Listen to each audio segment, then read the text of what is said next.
Hey guys, we're back here today with our third episode of Frenemies, podcast all about baseball. I'm David Swor. You see the man in the middle with the terrible hat on. That's DJ Cox. And today we got a special guest with us from Missouri, a true Cardinals fan, Andrew Green. So it's good to have you there, buddy. We played baseball with Andrew back in the day at Tennessee Temple. So no pressure. We're depending on you to be our Cardinals expert today. No problem. So, Andrew, why don't you give us a little rundown of the season last year? What happened? What went right? What went wrong? Just kind of give us a bird's eye view of the season. Well, last year I think they got pretty lucky sometimes. They ended up having a good season, almost made it to the World Series. They had a lot of younger players that came through for them. Jack Flirty pitched great. Dakota Hudson pitched great. Hitters started coming through at the end of the season, and it ended a lot better than I thought it was going to. And I think it helped. They were in somewhat of a weak Central Division, and one game they would actually. I think they got swept in the National League playoffs there at the end by the Nationals, though. I think they got swept. I think that's what happened. I can't remember. Yes, I'm pretty sure that's what happened, though. Yeah, it was pretty depressing, those 4 games. But, it was an exciting season overall and a lot better than I really anticipated. So, yeah. So I went back and looked again, kind of like the last time when we talked about the Cubs. Didn't follow the Cardinals real hardcore. I started following them a little bit more. Our ex-assistant pastor moved to St. Louis and became a fan, so we got to talk about him a little bit. So I went back and looked at the Sabermetrics, and I don't 100% buy into Sabermetrics, but I think it's a helpful tool. But Sabermetrics said they should have only won 84 games last year. So you were right. I think they did have the benefit of some good luck, obviously some good managing. So what do you think going forward this year? Well, let's talk about some players that St. Louis lost. What are some key players that they lost this year? The main one is they lost Marcel Ozuna. They lost him to Atlanta Braves, and they didn't really replace him at all, in my opinion anyway. And then we also lost Jose Martinez to Tampa Bay. He was really a consistent offensive player for us, and we lost both those two. Those are our 2 main players that we lost this offseason.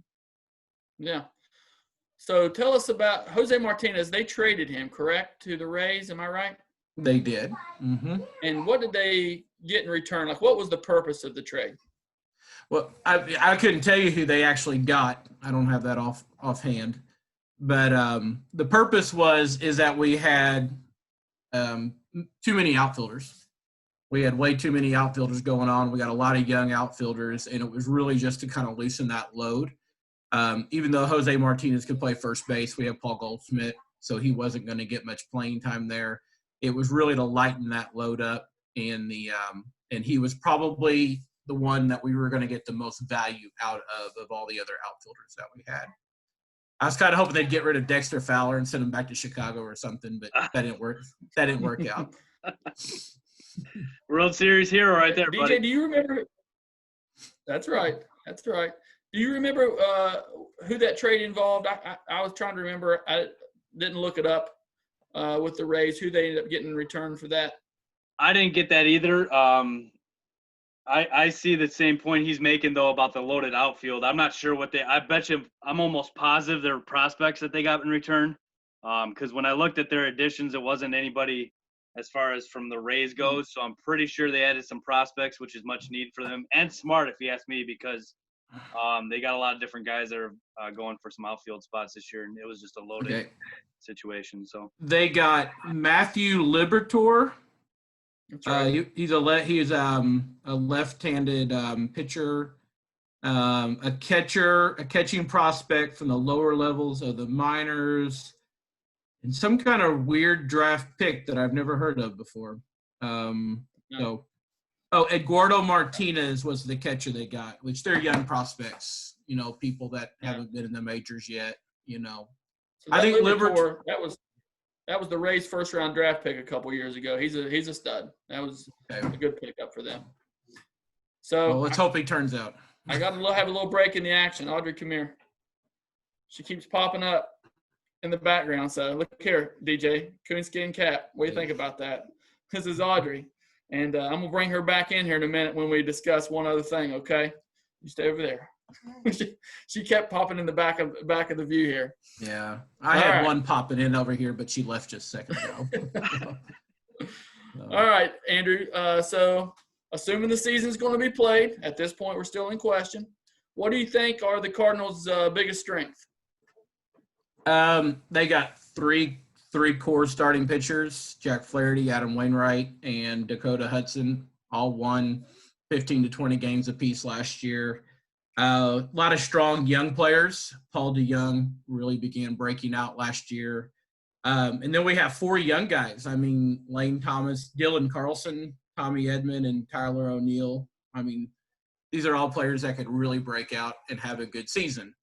When you're talking about, that's also a weakness, though, because you don't know how the young players are all going to come and break out when they have their full season in the major leagues.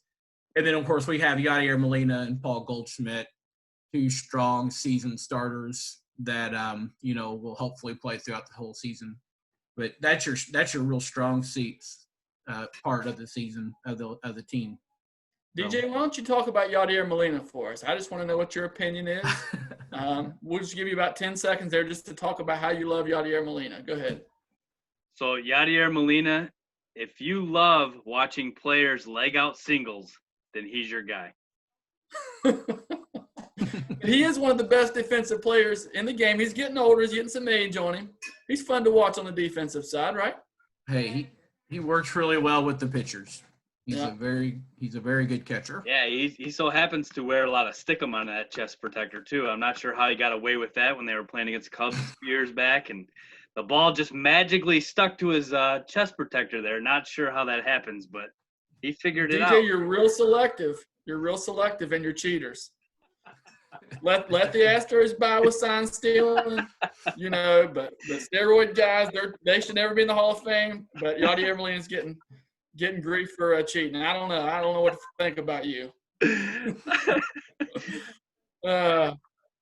So back to the strengths and weaknesses. I'll admit I looked over the lineup and I was really shocked about how few of the players I knew. The whole outfield outside of Dexter Fowler, never heard of him, which is not that bad of a thing. But you're right. The rotation and the bullpen is strong, super strong. What's going to be the deal with Carlos Martinez this year? Is he going to be back closing? Or are they going to try to put him back in the rotation?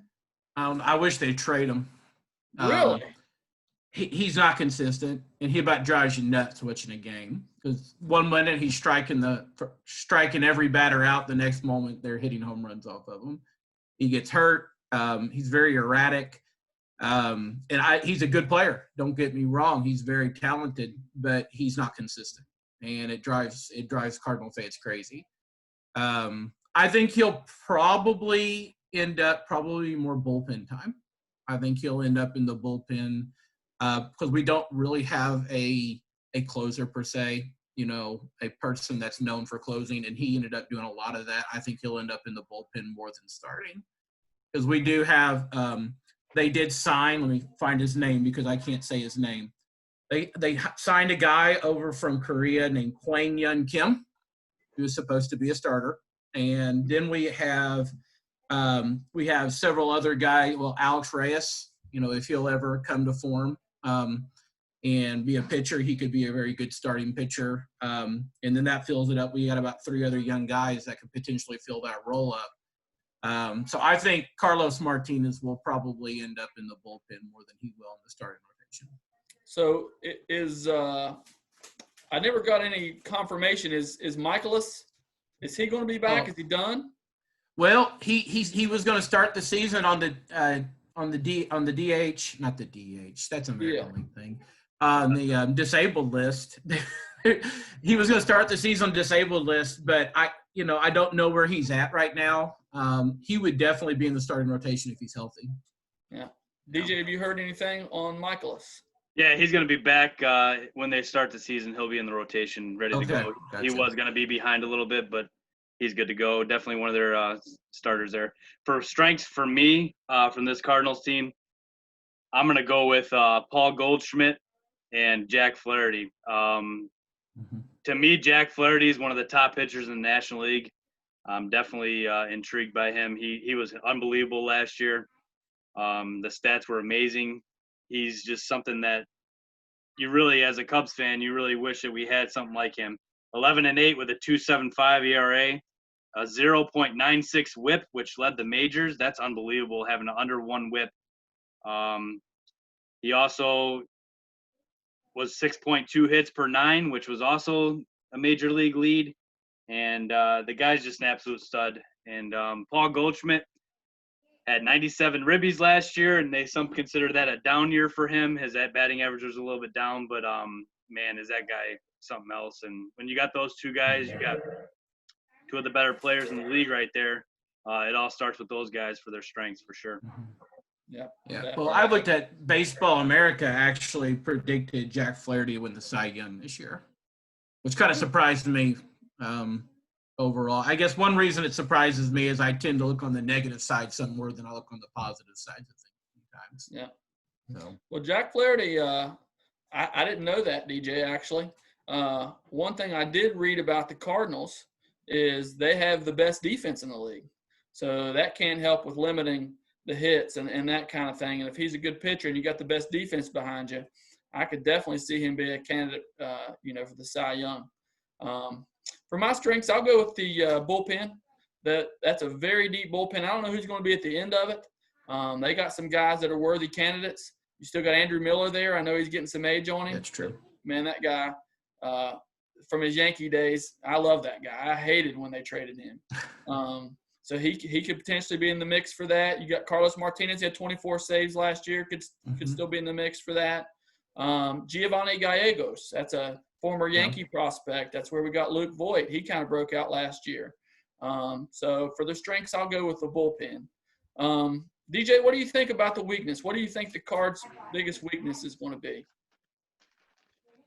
Well, Paul DeYoung has cornered the market on Cardinal shortstops hitting 230. That's for sure. Kind of rhymes with an Ozzie Smith kind of guy, if you ask me.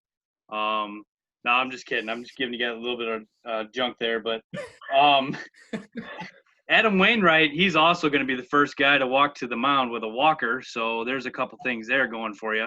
I'm not a big fan of Wainwright anymore. I think he's going downhill. They're relying on him pretty heavily in the starting rotation.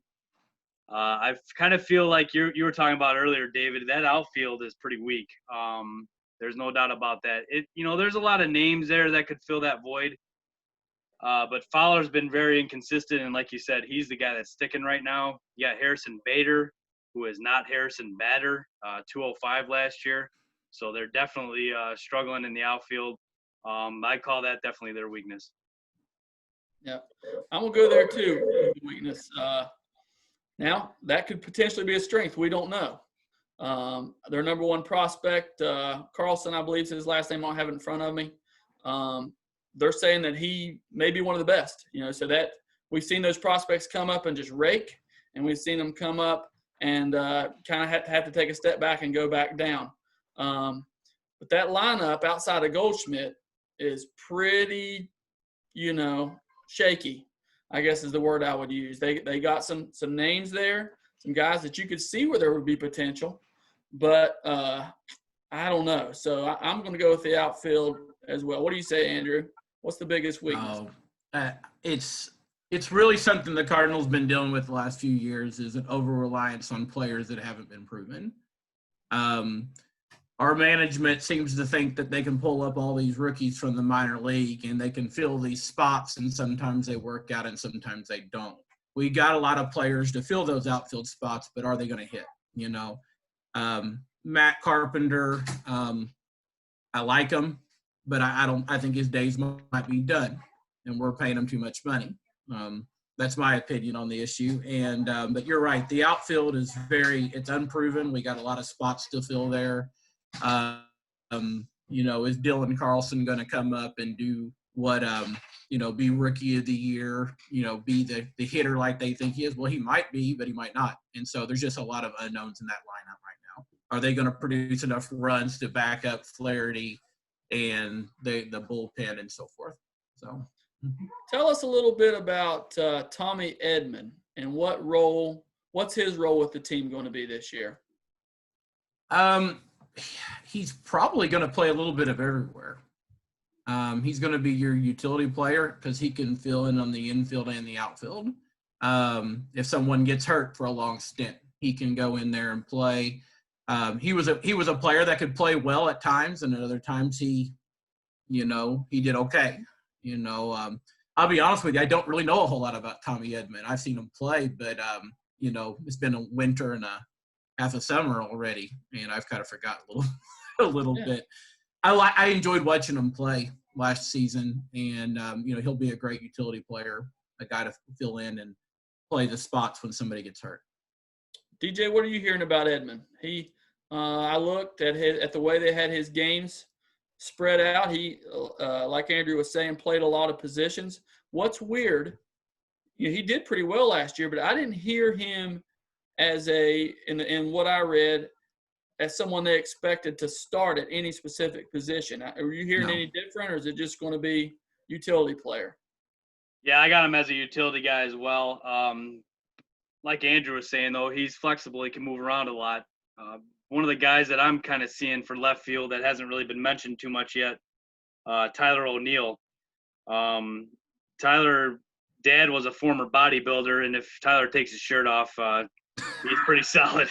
That guy's legit. That obviously doesn't mean much in baseball, but he's a beast, and he's one of the front runners for playing some left field along with Lane Thomas and guys like that. But Harrison Bader is another guy that, man, can he play the glove in center field? But they're kind of wondering, is that glove worth it because his bat's so bad? So there's a lot of different ways that they can go, and maybe he is one of those guys that will step in and fill that void because, he could be that guy. I think he's up there with those guys as far as being one of those guys that can take one of those positions and run with it and become a starter. So it's to be seen, I think. Yeah. Andrew, give us a position battle to watch. We talked about the outfit a little bit. Give us a position battle that you're seeing coming down the line to watch. Well, I mean, outfield is going to be a battle. We've talked about that some. I don't even think that by the time they got done with the shutdown and everything, I don't think they even really had their outfield figured out yet. I don't think they did. I didn't read anything. Another one would be our fifth starter. Finding a strong fifth starter because, Kim is unproven. But I think what their original is you had Flirty, Hudson, Wainwright, and then you would have had Mikolas, and then Kim was what I think they were wanting to have. But, we got a lot of young guys that could fill in a form, and win, Lord willing, 12 to 15 games in that fifth spot. So that could be a potential battle there. But, really, it kind of, another thing is in second base. Colton Wong is supposed to be the player there for us this year. We got a young rookie named Edmund Sosa that could potentially drop in and play some good ball if Wong ain't cutting it. And, because, it's kind of stacked right there at AAA, and these guys are wanting to come up. If Wong was to get hurt, Sosa may give him a run for his money. So, I think that's about it. But outfield, definitely. There's going to be battles there in the outfield. DJ, what do you got for there? Position battles to watch. I got the same thing. It's all that outfield, just a big scramble there. I think I already mentioned all the guys that are going for those spots. I like the fact that you mentioned the fifth starter, too. I was kind of wondering what they were going to do, if they're going to go Martinez or the new Wong guy at the fifth spot there. I think those are definitely the two spots where they're going to be trying to figure out. Another question mark in that lineup we haven't really mentioned, and Andrew, I think you mentioned it a little bit, is Matt Carpenter. This is a guy that just an absolute stud for all these years, and then all of a sudden he kind of fell off last year, didn't play here and there, and actually was a real good clubhouse guy about it, because a guy like that who's a star, He could have lit that team on fire and been a big cancer in that clubhouse, and he didn't do that. And I think a lot of that shows what kind of player he is, because the team ended up having such a successful season last year, and with him taking such a limited role like that and running with him, being a team player, I think that he did a good job on that part as far as that goes. But he's another guy that, you know, somebody could overrun him in a starting spot if he's not going to take third, and we could see somebody else coming up and taking a spot from him too. So I agree with all you guys with all that as well. I was going to talk about third base. That number 5 starter, I read something real interesting today. Fangraphs, as you guys know, does projections for players. And it's all based on Sabermetrics. Again, I don't 100% buy it, but here's what I thought was interesting. They project Kim to be their second best pitcher this year. They project him with a 4.05 ERA. And so, you know, if he gets a little bit of help, if that's the case, man, the starting rotation is going to be strong. I like Dakota Hudson pretty well. I don't think he's, you know, a top flight starter, but he's definitely a guy that's going to give you some good innings. Wainwright's a gamer. You kind of got to hand it to him. He's been through a lot of injuries. I know he's not what he was, but he's going to give you some good starts. And you got Flirty at the top. And so it's just going to be interesting to see all that shakes out. You just don't know what you're going to get a lot of times with those Korean pitchers. I remember when the Yankees signed Keigawa 100 years ago, and he was supposed to be the savior. Lord have mercy. That was terrible, terrible. So, like I said, you just don't know what you're going to get. Sometimes those Asian pitchers will have a good season. The next year, it's just, you know, everyone's adjusted to them. Yeah, so. That's right. That's right. Mm-hmm. DJ, I'm going to throw this one at you. Give us your best case scenario for the Cardinals this year. You know me, I'm a true believer in the Cubs winning the division this year, and I'm a very big believer in the Cincinnati Reds this year too. So with those two teams top heavy, I kind of feel like the Cardinals are falling into third place this year a little bit. I definitely like them over the Brewers and the Pirates. I feel like the Cardinals are a team that could contend for a division, no doubt, because I did doubt them a lot last year, and they proved me completely wrong going as far as they did. But I think the best case scenario for them is third place. I got them penciled in there. This is one of the divisions that, to me, is up for grabs. It was last year. Best case scenario with all the problems I think these guys got, I think that they can finish third in the division for best case scenario. All right, Andrew, what do you say? What say you? Top of the division and World Series, right? I wouldn't say a World Series. I think they could win the division. I mean, you know, there's a lot of unknowns on this team. And, you know, the Reds may seem top heavy, but, you know, sometimes these teams will go out and get a bunch of these players and it doesn't really work out too well for them. We saw that in San Diego a few years ago. Yeah. So I don't hold the Reds very, very high right now, and neither do I hold the Cubs very high, but that's kind of a personal opinion anyway. That a boy. But, anyway, no, I think they could win the division, and I think they could very easily even maybe, like I said, it depends upon how their young players come through, possibly even make it to the first round playoffs. That's the best case scenario that I have for them. Last year, I remember when they started the season out, I said I'd just be happy they have a winning record. It was that bad at times because I tend to be a little bit more negative on the side until they actually start playing well. But, you know, Dylan Carlson, if he comes up and plays well, Baseball America actually had him as a Rookie of the Year projection, you know, and he does that, and Flirty does Cy Young, and we have the defense. We could do really well this season. Yeah. I'm telling you right now, David, I agree with the Dylan Carlson thing. I think that the Cardinals would be nuts to not bring him up and play him in the outfield. I just think that this guy is the real deal, switch hitter. Not you know, there's a ton to like about this kid, and I've seen a lot of video on him. He's legit. This is not just some prospect here. This is legit the number one prospect the Cardinals have, and I think it's time to see him. This is a great time to throw him in the mix. He's going to be the real deal. There's no doubt about it. If I was a manager, I'd stick him out there. Bader be gone. There's no doubt about that with me. Yeah. I'd put him out there and see what he's got. Bader's actually a very popular player. People love to watch him play. And, I'd take Carlson over Bader any day if he's playing good ball. Yeah.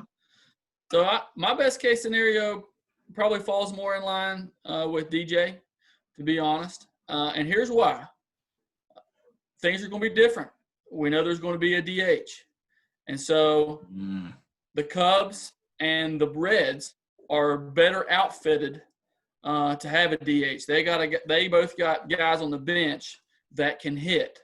And having said that, if Dylan Carlson comes up, puts up big numbers, Goldschmidt remains himself, and they pitch, it's going to be interesting. But I'm going to put them in third place as well. I think they're a little better than the Brewers.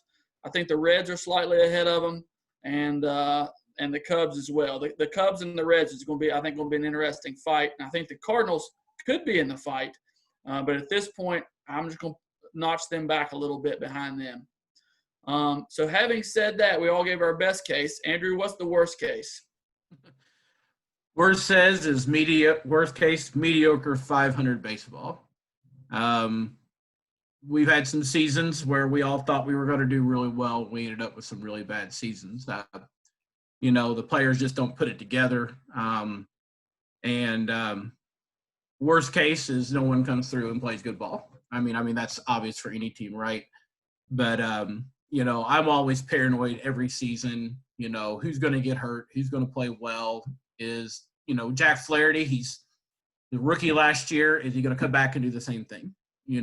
Those kind of things. Worst case is 500 baseball. I don't think they're like a tank dweller. I don't think they're there, at the bottom. But 500, 500 baseball would be a devastating season for them. DJ, what say you? Agree, 100%. That's exactly what I had. These guys were 91 and 71 last year. What an awesome season. I hate to say that, but just way above expectations. I kind of feel that they're going to fall back into that type of mix where they're around 80, 85 wins tops. And that would be bad because they're just going to miss. I don't feel like they're going to make the wild card with the Reds there too. So just missing the playoffs this year after a team went to the National League Championship this year is definitely the worst case scenario for them. So I looked up Vegas odds. What do you guys think the Vegas odds are for St. Louis winning the World Series? Oh gosh, I'm not a gambler, so I don't even know how to. I don't even know how to do this. They put your odds at winning at 6% this year. 6%, really? Not a good number. Put them back in the middle of the pack. And these guys, their livelihood depends on their guesses. And so my guess is going to be that the Cardinals are probably a 500 team with their floor being lower than that. So I think worst case scenario is that the hitters flop and maybe get an injury in the rotation. And if they do that, they're in trouble. Michaelis is already a little bit of a question mark. If I'm not mistaken, his injury was shoulder related or forearm. I can't remember which. That can be a precursor to Tommy John if it's that forearm. And so I'm going to put their worst case scenario under 500 and towards that basement somewhere. But we'll see. It's going to be an interesting season. I really think it could go either way for the Cardinals this year. All right. Favorite Cardinal player? DJ, let's go with you. I can't wait to hear this. I am like with bated breath. I'm sure it's a former Cub of some sort. Okay, so I thought about this a little bit, and I'm never going to refer to Dexter Fowler as a Cardinal, so you're not going to get me on that one. Dexter helped us win the World Series, forever a Cub. So I try to go with somebody who was more of a Cardinal type player. That this is tough for me because, Andrew, you know that we're rivals, and I'm sure you hate the Cubs as much as I hate the Cardinals and would kind of feel the same way about picking this guy. But for me, it kind of is easy. I love Matt Holliday. I really wish that guy was never a Cardinal, stay with the Rockies his entire career. Because, man, when he played against the Cubs, I was just like, just look at this guy, just mashing, just killing the ball, hitting 300 with 35 homers and 110 ribbies. every year. It seemed like playing left field, just solid. That's my guy. I gotta go with that. You know, the Cardinals are one of you know. I got a lot of family members, distant relatives that are Cardinals fans, and you know they talk a lot about Bob Gibson and Lou Brock and those guys. And I'll tell you what, man, Bob Gibson was scary. That's one of the scariest righties you'll ever see on the mound, and he's up there for me too. But I'm going to go with Matt Holliday. All right, good pick, Andrew. I can't wait to hear it. This was a hard one for me. Growing up, you know, I grew up in the 80s and the 90s, and you know, I kind of started rooting for them past the World Series, you know, when they won in 82, because that's the year I was born. 80, you know, they went in 86. But I always grew up, you know, loving Ozzie Smith. I know the DJ probably doesn't want to hear that at all, but he was just a magical player on that infield. And, you know, and Jack Buck was very good at making him into a very much of a fan favorite of a player. Yeah. And emotionally, he is the player I grew up loving. I loved Ozzie Smith. He was my man. And even, you know, when he was older, I still enjoyed watching him play. He played forever. You know, he played till he was like 40-something years old. Now, going back statistically, you know, and, you know, I have a great love for Stan Musial. I mean, I know that's going back to the 40s and the 50s. I loved reading about Stan the man. I always wanted to meet him. Never got an opportunity to do that. But, you know, I mean, he was probably the first real, Cardinal star, you know, that everybody knew. And like he said, the 60s, you had Bob Gibson. I mean, and Lou Brock. You had all these players that, you know, Kurt Flood played for him. He was one of those players we got from the Cubs, didn't we, Lou Brock? Lou Brock, yeah, that's correct. That was an awful trade by the Cubs. Yeah, they talk about that in St. Louis from time to time. But, you know, going back and just, you know, Ozzie Smith was a guy I grew up with. And even today, most people ask me who my favorite Cardinal is. It's Ozzie Smith. Yeah, I can't blame you there. He was a very fun player to watch. Me and DJ have had plenty of arguments about his Hall of Fame legitimacy. I'm still not there with him, but he's in, so it doesn't matter. And I can understand why. My Hall of Fame requirements have been that you should be famous. Okay. Well, I mean, it is called the Hall of Fame, not the Hall of Statistics. Well, apparently it is. It is. So I grew up like you, an 80s guy, early 90s guy. Willie McGee, Vince Coleman, Ozzie Smith. I liked Matt Holliday real well, but I'm gonna have to go with a different player. Audrey, come here. Audrey, come here. I'm gonna let Audrey make an announcement who my favorite Cardinal of all time is. Right over here.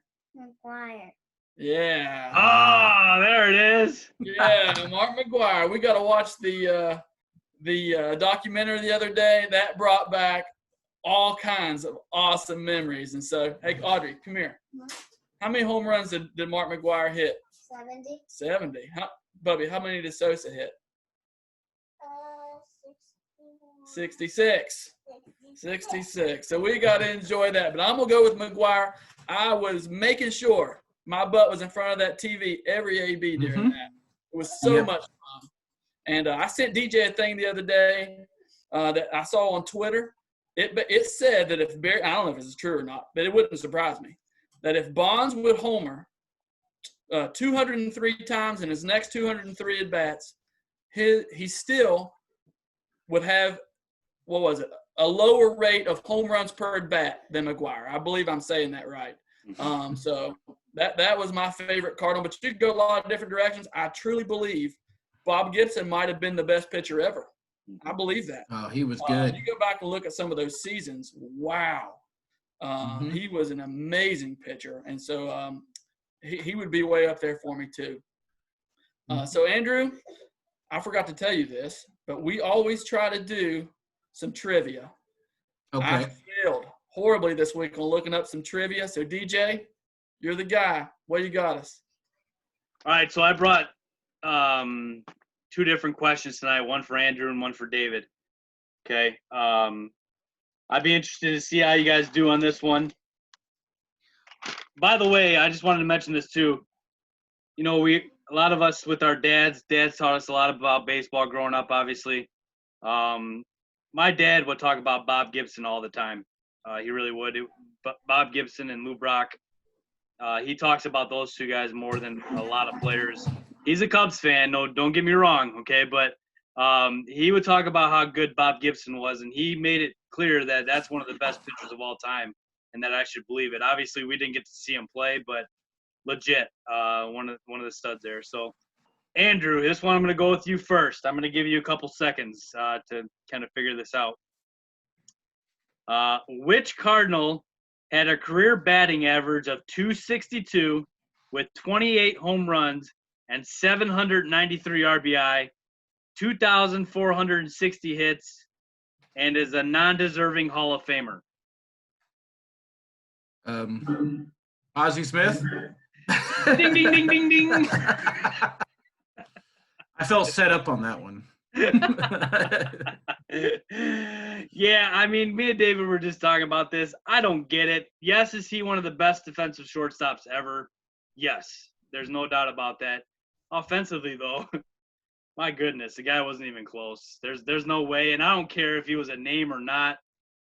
To me, he's like second to Bill Mazeroski on guys that should not be in the Hall of Fame, but whatever. Nice job, man. Way to go on knowing his stats so pretty well there. I knew DJ too, so. All right, so with my next question here, I'm going to give this one to you, David. And if you don't get it right, Andrew, think about the answer, and maybe you can get it right if he doesn't get this one. This is a little bit better one here for you, David.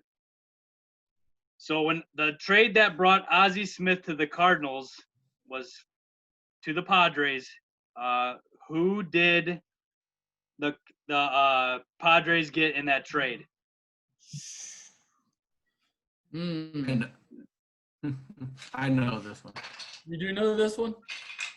I do. I have no idea. I have no. Is it a name I should know? I guess. Yeah,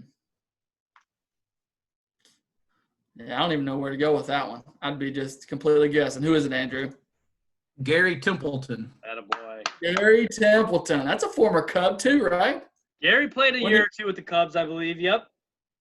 I had a little baseball card of Ozzie Smith, and on the back of it, it said that he was traded to the Cardinals from the Padres for Gary Templeton. I've just always remembered it.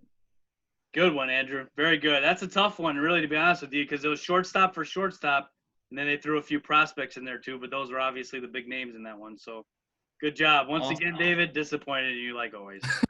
That was pretty low. Yeah, I would never have guessed that in a million years. So, final thought here. Andrew, tell us about Busch Stadium. Tell us a little bit about your experience. Obviously, I'm being a Missouri guy. You've been there. Tell us about it a little bit. I love going to Busch Stadium. It's a lot better than Old Busch, what I call the cookie cutter park we used to have. It's open, a breeze blows through it. It smells like nasty beer. It's all baseball stadiums, though, right? I love going. I love the atmosphere. I mean, the crowd is almost always full, always 40,000 plus almost every time I go. Even if they lose, I enjoy it. I have a good time going. I mean, if you get a chance to go to Busch, you should go. Yeah. So DJ, you've got the stadium thing going on. Have you been to Old Busch and have you been to New Busch? Yes and yes. I agree with Andrew that the new one is way better than the old one. We did a trip down to St. Louis to see the new one. We went to the Arch, and we did a few things downtown there, and then went to watch the Dodgers come into town to play the Cardinals. And I'll tell you what, Andrew, man, you guys got some nasty humidity in Missouri, man. It's hot there. Holy cow. Always. I think I went through like 7 pops before I realized that they had a water fountain that you could just fill your water bottle with there instead of buying the $5 water. So it was pretty bad that night, no doubt. I believe the heat index was over 100 easy. It was a Sunday night game there in Cardinals. And, I do, like you're talking about earlier, when you talk about the history of the Cardinals, they've got a great history. They won 11 championships, if I believe I'm saying that right. I think they had 11 World Series titles. So this is a storied franchise, no doubt. there's a lot to see at Busch Stadium. A lot of things, a lot of monuments, if I believe, Andrew, don't they have like a little museum there right by the field as well that you can go into and check out all the Cardinal history there too. Well, so beautiful setup. Yeah, they have the Cardinals Hall of Fame set up over there now. It's really nice.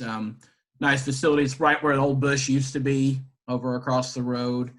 They got a really nice they just got a little ballpark village all going up, and it's going up more and more all the time. It's just a good place to come and hang out. I mean, I don't do it because we live an hour and a half away, so we drive up, go to the game, and leave. But the fans there love it.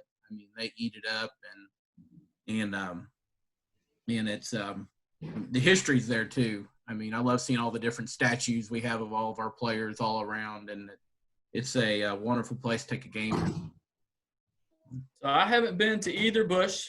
This was supposed to be my year. Here's something I didn't know, and maybe this is common, but my buddy is a pastor there now, pretty close to St. Louis, and I guess clergy get in free. You have to put in some sort of They do? Yeah. Check in on this, Andrew. Yeah. I need to figure this one out. Yeah, he's got some sort of pass. It doesn't guarantee where your ticket's going to be, but this was supposed to be my year. We were my family sings, and we were supposed to go to his church right around this time, and we were going to go to a game. So I was really looking forward to that. But yeah, Andrew, you need to check in on that, buddy. Yeah, you can get a pass, is my understanding, for free. Yeah. And so you should get a will call, he said, and tell him your clergy, show him your identification or whatever, and free ticket. But anyway, this was supposed to be the year. Hopefully, maybe still will be if we have a season. I was supposed to make it up to New York this year to see a Yankees game. I had tickets and everything in March. Yeah. Well, we saw how that worked out. Yeah, you don't want to go this year. Based on the news, you can't get within miles of the stadium, and you might get killed on the way. So better plan that for next year. Yeah, maybe. I don't know. Well, guys, it was good talking some baseball once again. Andrew, it's good to see you. It's been a while. I think last time I saw you was when you were passing through Charleston a few years ago. Yep. Going to convention, I believe. That's right. That's right. Maybe we'll be having a fantasy draft here pretty soon. I sure hope so. You guys got anything before we go?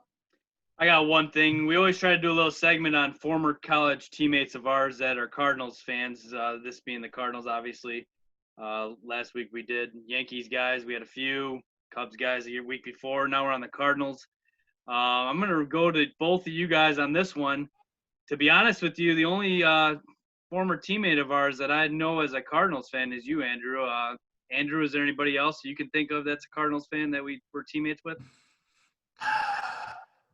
I think Dusty liked the Royals. I don't know what was wrong with him. Oh, Dusty was a Missouri guy. That's right. Yeah, he was. But I think he liked the Royals. You know, he always talked about going to Royals game. His dad was a big Royals fan. I haven't talked to Dusty in several years. But I don't know of any others that like the Cardinals. You know, most of them coming from the South and stuff, they didn't, you know, they either rooted for the Braves or Miami or something like that. They didn't really root for the St. Louis Cardinals. David, you got anybody? No, and actually I had forgotten about Dusty too. I remember him having a Cardinals hat, but I think Andrew's right. I think he was more of a Royals guy. He was. We went to a Royals game together one time. So. Oh, okay. Well, we know who our Royals guy's going to be. Dusty, if you're watching this, we're looking for you. Well, all right, guys, we'll wrap it up. For those of you watching, Tuesday is Braves night. We're going to have a special guest on, Mr. Steve Shelton, the Chattanooga legend. And so you won't want to miss that, I'm sure. He'll have plenty to say on the subject. Am I right, guys? Mm-hmm. He always got plenty to say. He'll have plenty to say. So you guys tune in. But until then, happy Father's Day to all you fathers out there, and we'll see you on Tuesday.